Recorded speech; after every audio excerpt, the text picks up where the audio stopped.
Halo, perkenalkan nama saya Junita Rumende, NIM 19142010169,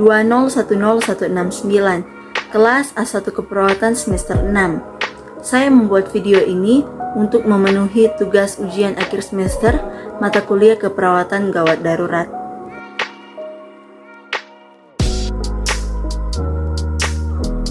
Pada saat ini kita akan membahas tentang manajemen kegawat daruratan pada neonatus.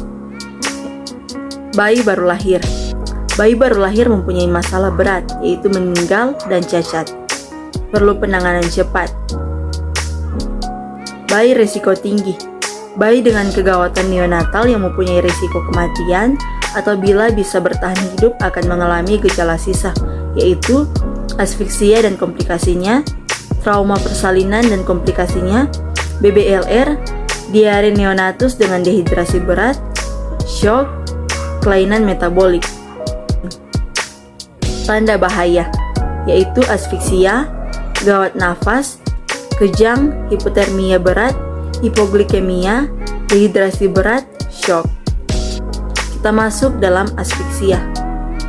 Kejadian asfiksia 7/1000 kelahiran bayi negara berkembang, kurang dari 1/1000 kelahiran bayi negara maju. Sebagian besar kematian terjadi segera setelah lahir. Selanjutnya, gawat nafas. Gawat nafas atau distress respirasi pada neonatus.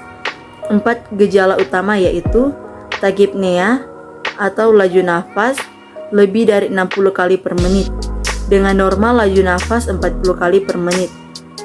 Sianosis sentral pada suhu kamar, retraksi atau cekungan pada sternum dan kosta pada saat inspirasi, grunting, suara merintih saat ekspirasi. Selanjutnya, apnea. Keadaan bayi tidak bernafas atau laju pernafasan kurang dari 20 kali per menit. Terdapat pada bayi asfiksia atau bayi dengan gangguan nafas berat. Bahaya, hipoksia terutama hipoksia otak.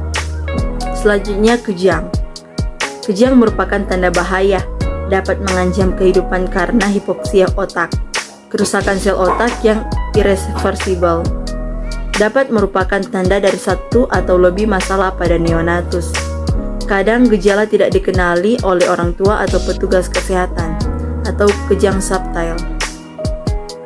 Selanjutnya, hipoglikemia. Hipoglikemia adalah keadaan hasil pengukuran kadar glukosa darah. Setiap stres akan mengurangi cadangan glukosa yang ada. Kegawatan terjadi pada hipoklemi bila berlanjut menjadi penyulit atau komplikasi yang berdampak pada kejang dan hipoksia, terutama hipoksia otak. Hipotermia. Terjadinya hipotermia karena penurunan produksi panas, misalnya pada keadaan difungsi kelenjar-kelenjar tiroid, adrenal ataupun pituitaria. Peningkatan panas yang hilang, misalnya kontak langsung antara kulit neonatus dengan permukaan yang lebih dingin, atau permukaan atau alas yang dingin seperti pada waktu proses penimbangan.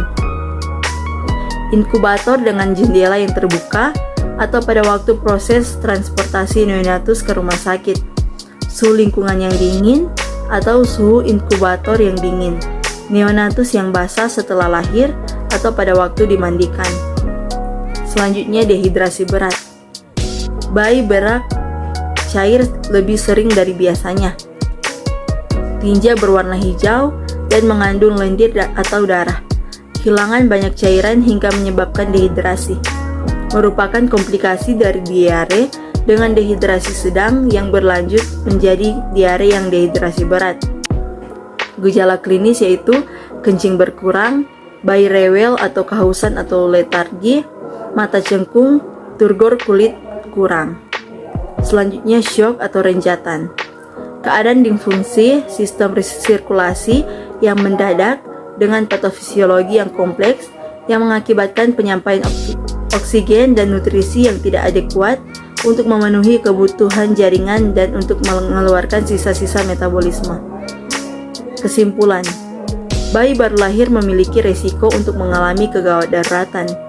Bayi dengan kondisi kegawat daruratan memerlukan penanganan cepat untuk mencegah kematian dan kecacatan.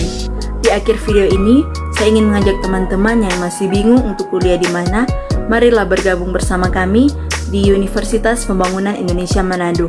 Di dalamnya terdiri dari beberapa fakultas, yaitu Fakultas Keperawatan, Fakultas Hukum, Fakultas Teknik, Fakultas Pertanian, Fakultas Ilmu Sosial dan Politik, dan Fakultas Sastra. Lebih khusus, saya ingin mengajak teman-teman untuk bergabung bersama kami di Fakultas Keperawatan Universitas Pembangunan Indonesia Manado.